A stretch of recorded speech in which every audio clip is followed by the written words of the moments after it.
So you might be wondering why do we have these seats up here on the stage? The reason is I'm about to pick two of you to come. So I'm just kidding. No, we're not going to do that.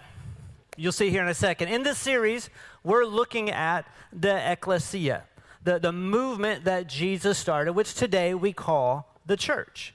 And what we're doing, we have done, we're going to continue to look back so that we can stay on track with the plan that Jesus had when he started this. So let's read in Acts chapter 2 to get started.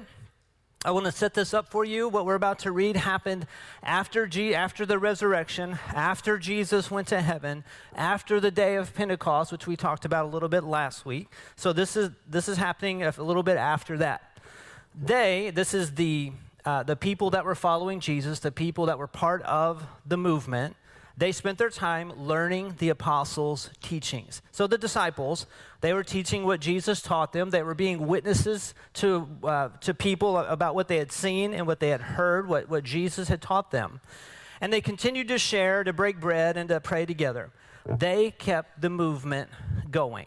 They kept rolling. The apostles were doing many miracles and signs, and everyone felt great respect for God. All the believers stayed together. They shared everything. They sold their land and the things they owned. Then they divided the money and gave it to those people who needed it. The believers met together in the temple every day. They all had the same purpose.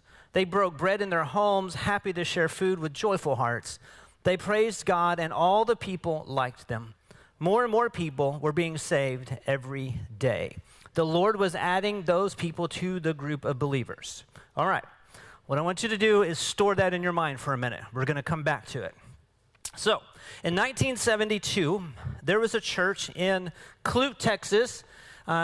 This was the Clute Assembly of God Church, and there was a seat in that church with my name on it. So, not really my name so much as my parents' name. Because in 1972, my mom was pregnant with me. I was born in 73. So if you're calculating and you're figuring what I just said, yes, it's true that I started attending church the year before I was born. Now, there wasn't a physical label or sign on the seats that said Hammonds. That's not what I'm talking about. This was more of a spiritual sign, a spiritual label that God had put there.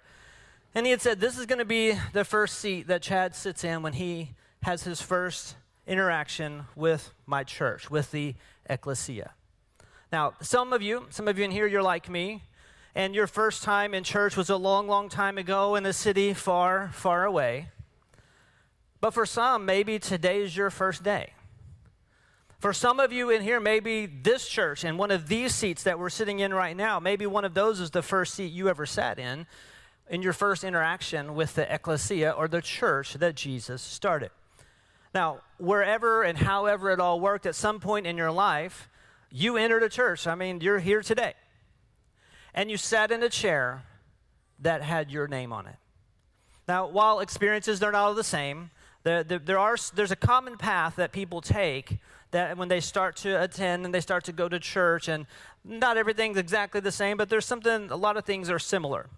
And I'm going to describe kind of a way it usually happens, and let's see if some of these relate to you.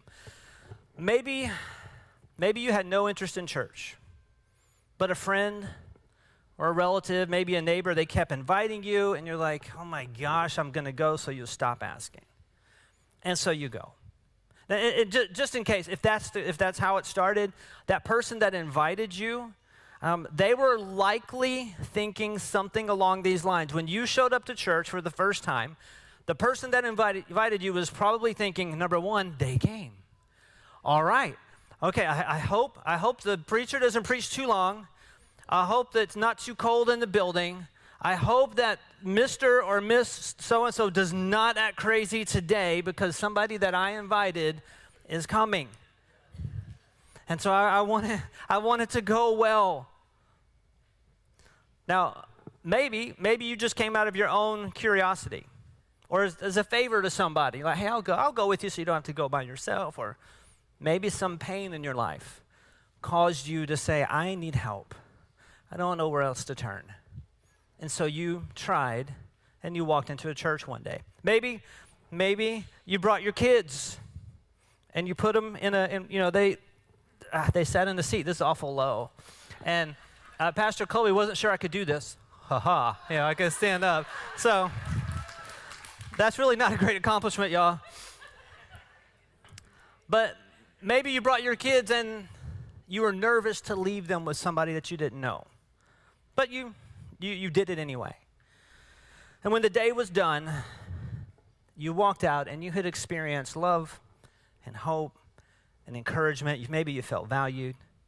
And then you came back a second time, maybe a third time. And eventually you started attending church like regularly. You're like, this is what we do.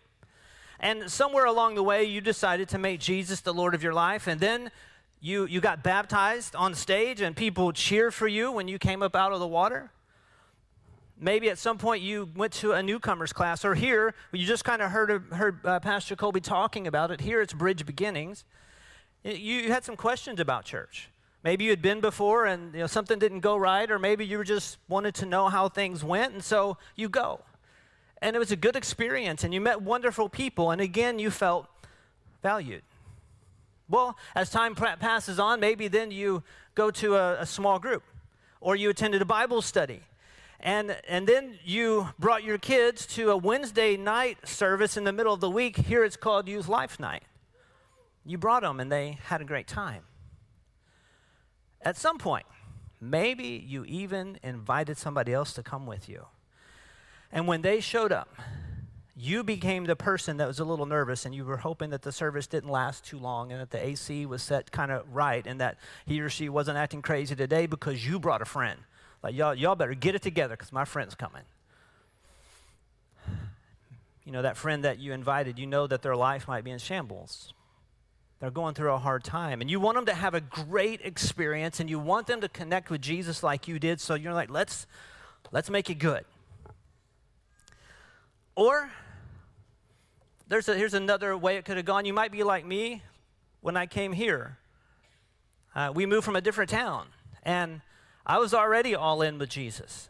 I already knew the songs, and I've heard the Bible stories before, and I could quote John 3:16, and I already know how to laugh at the tired jokes that the preacher tells. However you got here, I'm getting a smirk from the front row. However you got here, and whichever church you started in, you're here today. And maybe now you're a regular attender. And we determine what Christianity looks like, what it feels like, and what it sounds like to this generation we live in and the next. The Ekklesia, the church that Jesus started, it's evolved over the last couple thousand years, and it's progressed in good and helpful ways. Some of them are, we have buildings now. They didn't have buildings when they started. We have nurseries and coffee and AC and paved parking lots. We're not walking on caliche or mud. We have playgrounds and lights and screens and cushioned chairs and programs. We've built on the movement to keep it relevant and effective in our culture of today. So let's talk about Bridge Church for a second, part of this Ekklesia of Jesus. Your church, Bridge Church, needs you to step up for others like folks did for you the first time you came to church, the first time you walked into a church building, or the first time you interacted with a Christian. Maybe these folks that are coming, they're new to town. They don't, they're looking for something. Maybe they're trying to figure stuff out, or dealing with or recovering from things. Maybe marriages are falling apart. They have kids that are troubled. Maybe they're suffering at the hands of a brutal world. And they need to discover Jesus. They need to discover the one who started this movement that we're a part of this very morning. We need to stay on track with Jesus' original plan so these people have hope, just like somebody did for me and you. So I want to give you 3 practical ways for us to do that. In my opinion, these things are critical. They're practical but critical. These things will help keep us doing for others what people before us did for us. These are things that we have to get right in today's world. And listen, We all need to do all three. Now, y'all are smart. Some of you in here are going to be like, I'm already doing all three of those things. Fantastic. That's amazing. Like, yes, let's go. Let's hook up and do that together. These are things that we can't drift from as a church, as individuals following Jesus. If we do, the church is going to lose its way. If we drift from these things, it might lose its impact, and eventually, if it got really severe, the church could lose its voice. Well, I'm not interested in letting that happen. Here's the first one. The first thing is this. Create and commit to a plan to regularly support your church financially. I'm going to say that one again because I might have got turned off. Create and commit to a plan to regularly support your church financially. Let's go back to the scripture we read at the beginning, Acts 2. All the believers stayed together. They shared everything. They sold their land and the things they owned. Then they divided the money and gave it to those people who needed it. What we just read is a picture of what it looked like to financially support the movement back in that day. Today's different. Don't worry. We're not about to pass out a thing and say, will you please sell your house and your property and bring the money? So, but that's not what's happening. The point is this. Those folks said, hey, we need to support this financially, and that's how they did it. If we're going to stay on track, we need to financially support our local Ekklesia today. Now, listen with me carefully. I've been in full-time vocational ministry now for a long time. And so I've watched this happen over the years. I've been part of this and done a lot of these things. I'm talking to you out of my own experience and sometimes out of my own attitude. Some Christians, not with malice, not with ill intent, nothing like that, but some Christians have found themselves, or maybe they didn't recognize they've gotten off track, and they don't support their local church financially. They're off. They're just not doing it. And some, again, not all, this is just some people, have gotten to where they won't let somebody else pay for their lunch because I'm gonna pay my own way. I can take care of myself. I don't need you paying for that for me. I'll take care of my own stuff. So they'll do that. But to pay for their church and then complain that the preacher talks about money too much. Sometimes Christians can get there. And it's unfortunate. We don't do it on purpose, and we're not trying to. It happens, though. Everybody should have a plan to really support their local church financially. Because, let me tell you the why. Somebody who may have never met you, they did that for you. Somebody financially supported their church, and that's why you had a seat to sit in. When you showed up at church as an adult or as a child and you came and you sat in the seat, or maybe you went to the kids' class, you sat in a chair that somebody else paid for. That seat next to you, somebody else paid for it. They had never met you, maybe. They didn't know you, but they're like, but we're going to do that. So that's one of the big whys, is because somebody did that before us. That you drank, the first time you walked in church, you drank the coffee and enjoyed the AC and used the toilet paper that somebody else paid for. And it might have been rough toilet paper. That's okay, though. It still worked. But today, it's your turn to do that for somebody else. Make a plan to regularly support your church financially. And I'm going to really be clear about what I'm talking about. This is one of the things we have to get right. I'm not talking about just a response to an ask for something special.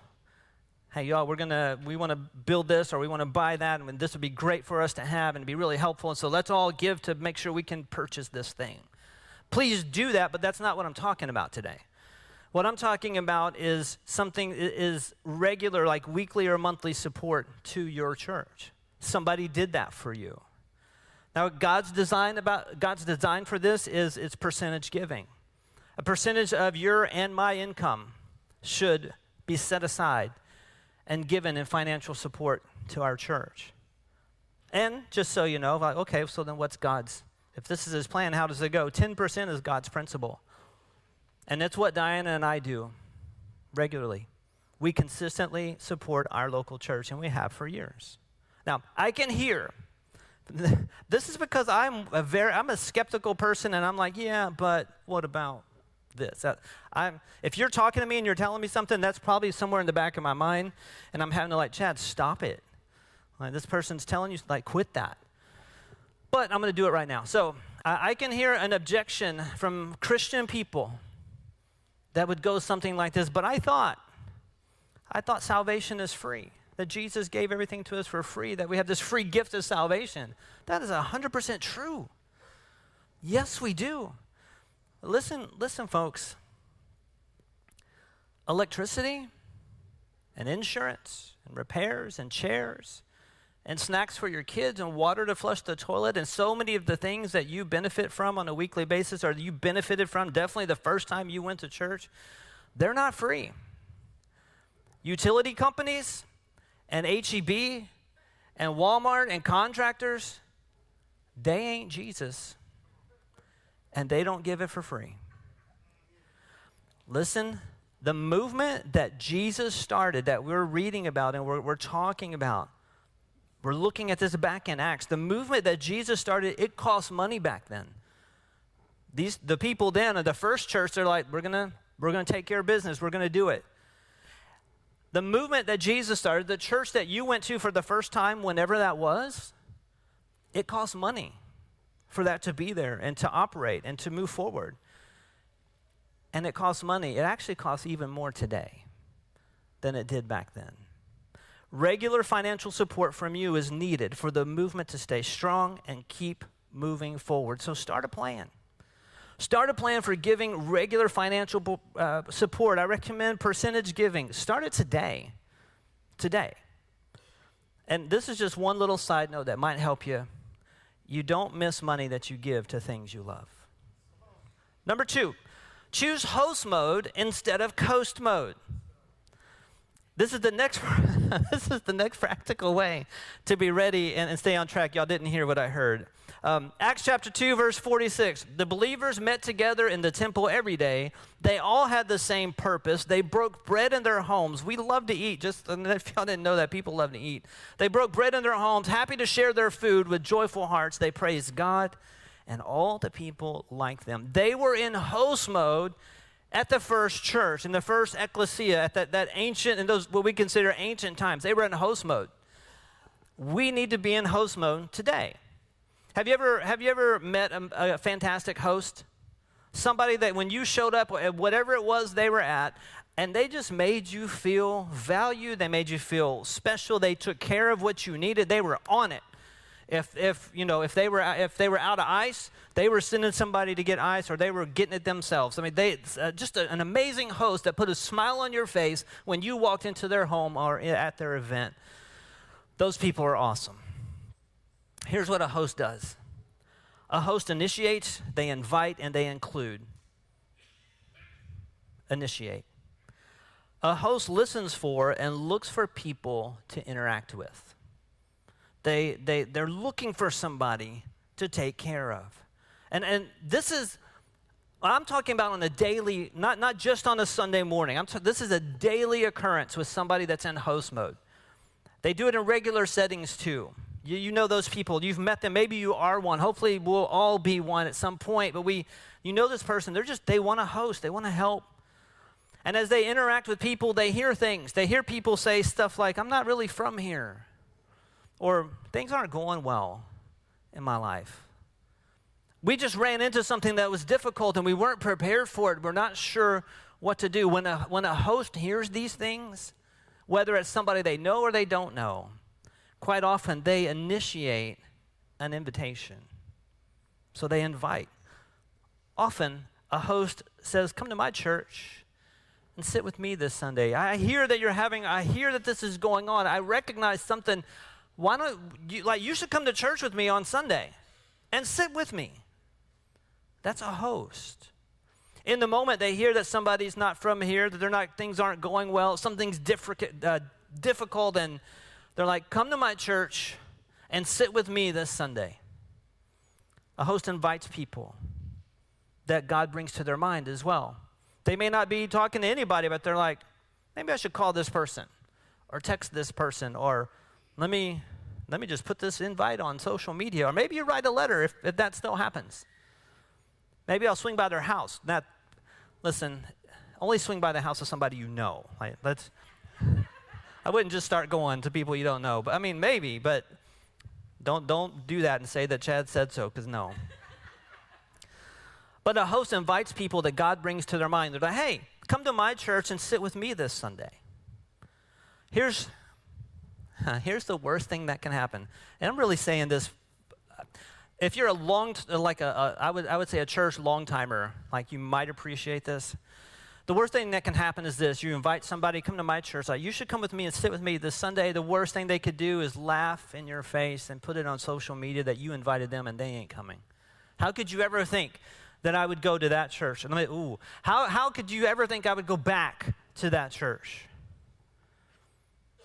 And they just laugh in your face. If that happens, you're suffering for the sake of the gospel and you'll get rewarded in heaven. That may not exactly be what that scripture meant if you go back and read it, but we'll just pretend it does. Now, if you're a host and you're inviting, here's what's going to happen. You're going to ensure that your church remains inviting. If you're inviting people, then you become that person. I hope everything goes well today. You're concerned about all the right things at your church. Is this put together? Is it clean? Is this happening? Do we have that? Are they going to feel invited? Is this person going to come that I'm inviting, and are they going to have a fantastic experience? And here's what I've seen happen over the years, and I've done this myself, okay? If you stop inviting people, if you're not inviting folks, what happens is your focus changes, and you become concerned and complain about dumb stuff at church. You start to complain about stupid things and unimportant pet peeves instead of looking at what's important for the people that are coming so that they can be introduced to Jesus in a fantastic way. Now, you might be thinking, okay, you're saying invite people to Bridge Church. Do you think Bridge Church is better than everybody else? I think it's the one that God brought me to. And there's how many, 30,000 plus people? Is that the number? Hopefully I have it right. 30,000 plus people in this general area that don't go to church anywhere. There are other Ekklesias of Jesus in this area, and I hope every one of them gets filled with people looking for Jesus. They are. I want the people that are part of those local churches to be doing the same thing. Invite people to your church. Host them well. There's plenty of people to fill up all the churches, so we have to build bigger buildings, and there still won't be enough room. When people come to church, so a host, they initiate, they invite, and then a host includes. A host includes others in their experience. Come to church and sit with me. A host sees somebody who's alone or looks lost, and they engage with them. Now we're talking Sunday morning, right? And they engage with them with kindness and sincerity, and they often ask them, hey, come sit with me. Whether you invited them or not, whether you know them or not, but it looks like they're, come, I got a seat. They may not want to sit with you. They may be like, no. They may laugh in your face, and then we're back to your suffering for the gospel. So it's a win-win. We want to be in host mode, not coast mode. Here's what coast mode is. Listen, this has been me so many times. You know where you're going to park when you get to church because you've got your spot. And when you get there, you're like, I know where I'm going to sit because I sit there every week. Me and all those other season ticket holders in that area, we sit there. And then you go and sit down and you put some stuff in the seat next to you like you're on a plane because you don't want anybody sitting next to you. You need this extra room, folks. The era of COVID's over. Then you're ready to sing, you're ready to listen to a message, and you're like, yeah, and you have a great time. You say hi to those people that are around you. Then you go to lunch with some of your friends. You have a great time. You go home and take a nap, an amazing thing to do on a Sunday afternoon. So you've engaged with your friends, and you love it. I love the fact that you have that routine. Most people go to church and stay in church because their friends are there. It's a statistic that's true. I'm glad you do that. But if that's all you do, you're in coast mode. Think about this with me. At home, generally speaking, nobody's coming over. You're in coast mode, right? Clothes are piled up in the basket, trash is to the rim, toilets have that ring around the bowl, and leaves are covering your porch, sidewalk, and driveway. Doesn't matter. But when you have guests coming over, for me, it was mom turned into a psychopath.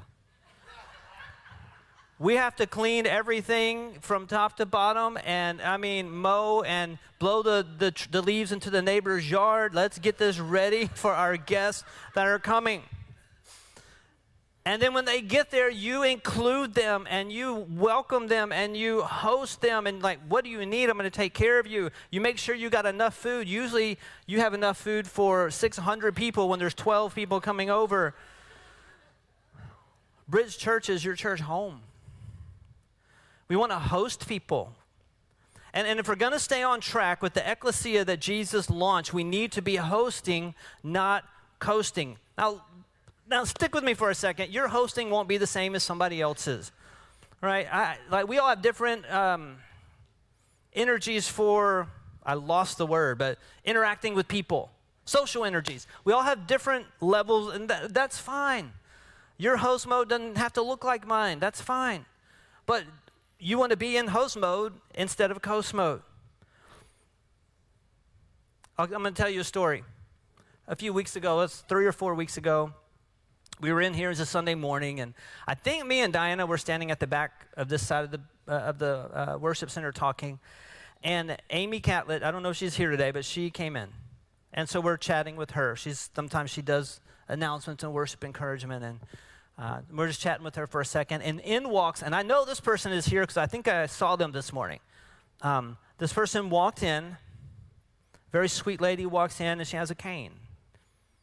And so me, Diana, I think Diana was with us. If not, just pretend like we were, okay? And I know me and Amy were talking, and so we're chatting, and this lady walks in, and she has a cane, and she's walking, slowly with the cane, and she has a cup of coffee in the other hand.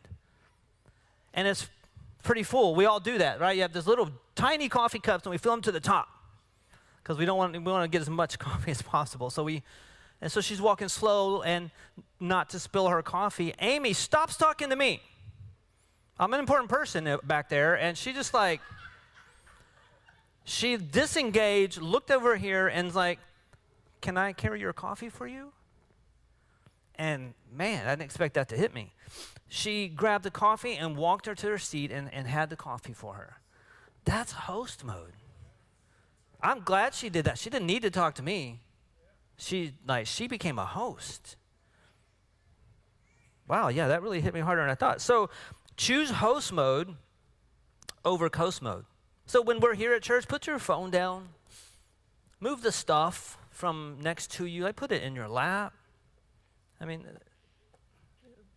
As I look, I see stuff sitting in seats, so it's okay. If nobody sat by you, then you can put the stuff there. It's all right. Pick the stuff up so somebody feels invited to sit near you. Some of you are fantastic at this. Some of you do this already every single week. Some of you have, though, never thought of it this way, but now you will. Host mode instead of coast mode. All right. Number 3, practical way to help us be ready and stay on track like the first church. We want to engage on a higher level. Back to Acts chapter 2. I'm going to rattle these off kind of quickly. And they continued to share, break bread, and pray together. All the believers stayed together. They shared everything. They all had the same purpose. More and more people were being saved every day. The Lord was adding to those people to the group of believers. Do you know what all of these folks had in common? People who were part of the movement engaged in the activity of the movement. And they're like, we're in. We're going to hang out together. We're going to do what needs to be done. We have the same purpose. They volunteered their time and their energy to the Ekklesia that Jesus started.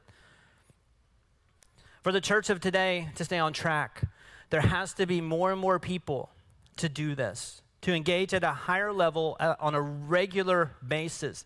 It takes a lot of engagement from people for the church to be vibrant and healthy the way Jesus intended it to be. I'll give you an example. To operate at minimum capacity, here at Bridge Church, it takes 60 volunteers every week to do what Bridge Church does. 60.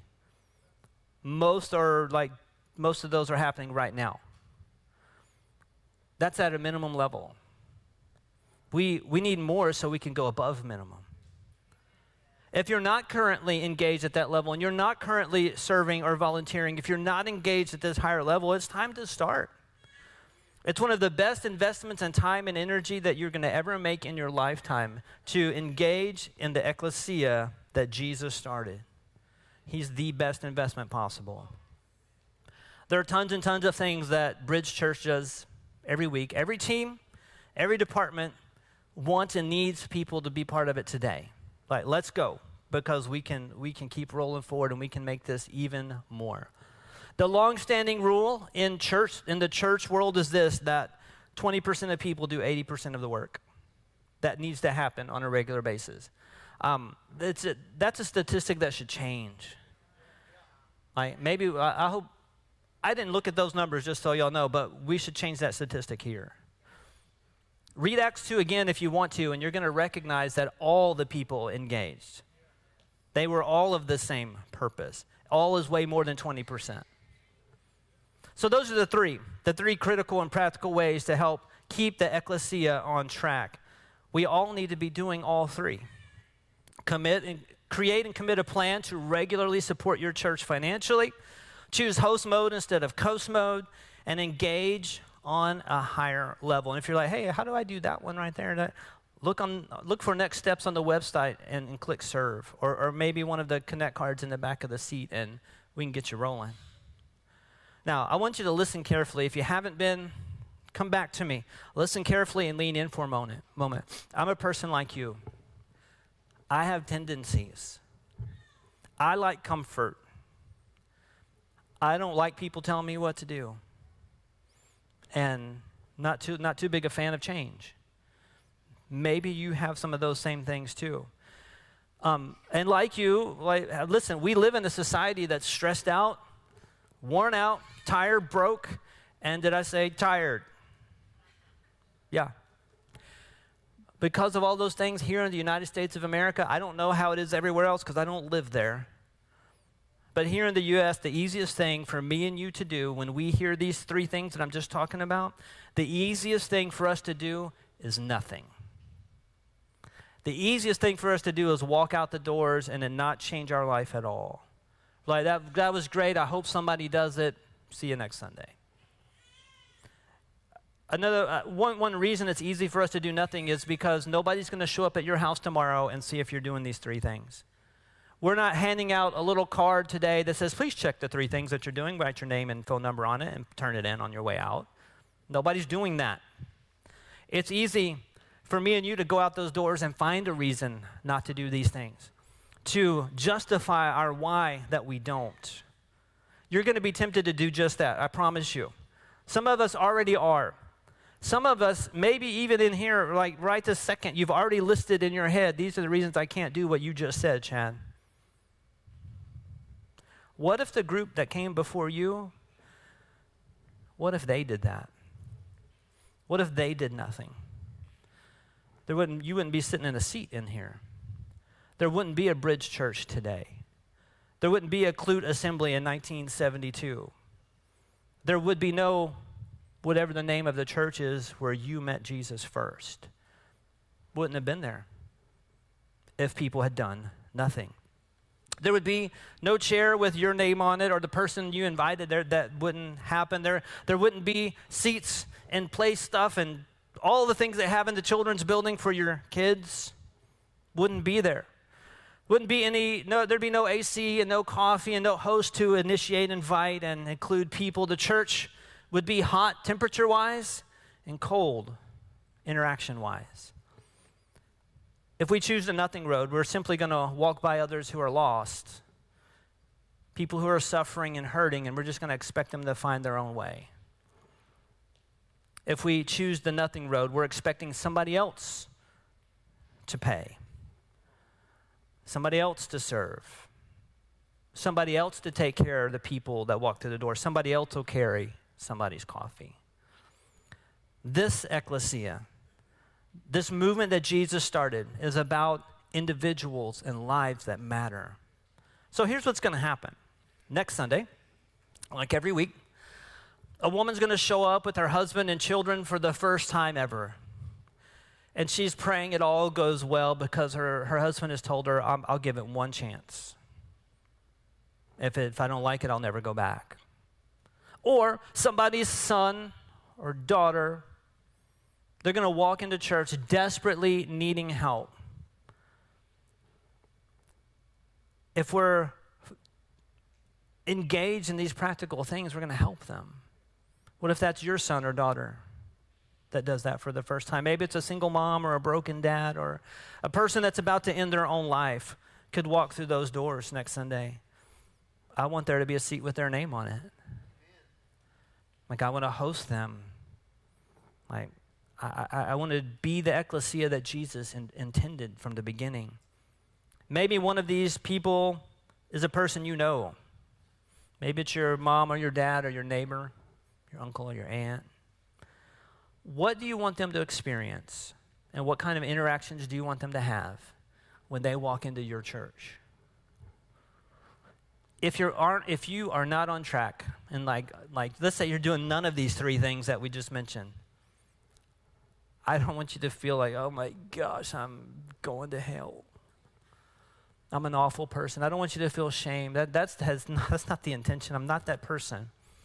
I want you to be inspired to say, oh, I didn't know that I didn't realize that was part of the Ekklesia. I didn't know that's what Jesus intended. Let's go. That's what I'm looking for. That's what I'm hoping for you, that it inspires you to engage and commit to financially supporting your church regularly and being a host to people that walk through the doors and even outside of the doors, out in the community in the middle of the week. Looking back at the beginning of the church, there's one thing that we see. I think it's one line that could describe this whole entire message. And you might think, well, why didn't you just do this? Because, I needed 35 minutes to fill, so I gave you all that stuff. Here's the one line. The Ekklesia of Jesus isn't someone else's responsibility, it's yours. Before we close out today, I got one more section. And I mean this with all my heart. I want to say thank you. The superstars of the Ekklesia of Jesus, in my opinion, they're the people that are doing these three things. The superstars aren't the pastor that's preaching the message. Not necessarily the person that you're seeing all the time and you think they're fantastic. That's great, but I think the superstars are these other folks. So I want to say thank you to the people that are teaching the kids on Sundays and Wednesdays. Like you're doing one of those things that makes the Ekklesia of Jesus important and valid and make a difference in people's lives. Thank you for caring for the babies and cleaning toys and changing diapers. Oh my gosh, thank you for changing diapers. Thank you for cleaning the floors and the toilets and the counters and the windows. Thank you for arranging the chairs because they get messed up, on Sunday morning because people sit in them and they move and then somebody has to straighten them up. Thank you. Thank you for running the sound and the screen and the lights, the cameras. Hey, thank you for the people this morning that added a couple things that I changed late in the game, so I made it a little difficult on them.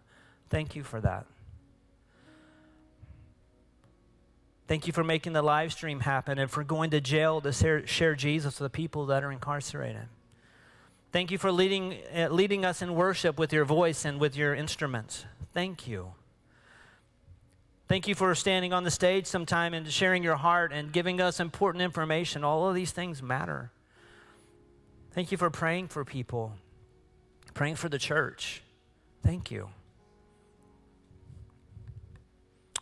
Thank you for serving in Celebrate Recovery for people in our community and people in this room. Thank you for blowing the leaves and the dirt off the sidewalk. I bet y'all didn't know somebody does that. Thank you. Thank you for waving people into the parking lot and counting the cars and counting the people so that we can track numbers. Thank you for that. Thank you for serving coffee and snacks, for welcoming people with a smile, a handshake, and kind words. You never know what those people are going through when they walk through those doors. Thank you for being an usher during the service, and you kind of feel secluded back there in the back, and you only see half of the room because we have a giant tech booth. That's amazing. Thank you for caring for our safety when we're in here together. We got folks that care about your safety. They're paying close attention. Thank you for leading a team that does any of these things. Thank you for creating and committing to a plan to regularly support your church financially. For everybody that's doing that, thank you so much. It matters. Thank you for choosing host mode instead of coast mode. Some of you probably did that today. Thank you for that. It matters to this local church. Thank you for engaging on that higher level when the people of Bridge Church are on track. People that you know and people that you love, people that maybe you've never met in your life, people that are broken and hurt. When we're engaging with these three practical things, people are drawn to Jesus because of what you're doing and a picture of Jesus that we're painting for them, because to them, me and you are the church. What we do, how we act, how we conduct everything, as far as they're concerned, that's what Jesus is. Thank you. These things matter. It mattered to the very first church, and they all still matter today. Let's pray. Lord, I thank you for every single person in this room, every person watching online, every person next door and out in the lobby. Lord, I thank you that you're speaking to our hearts today. Lead us and guide us.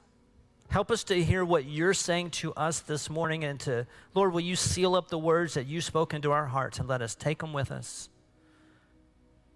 We want to be the Ekklesia that Jesus intended, the church that Jesus intended from the very beginning. Thank you, God, for the people that came before us who did all of these things for us. In Jesus' name we pray. Amen.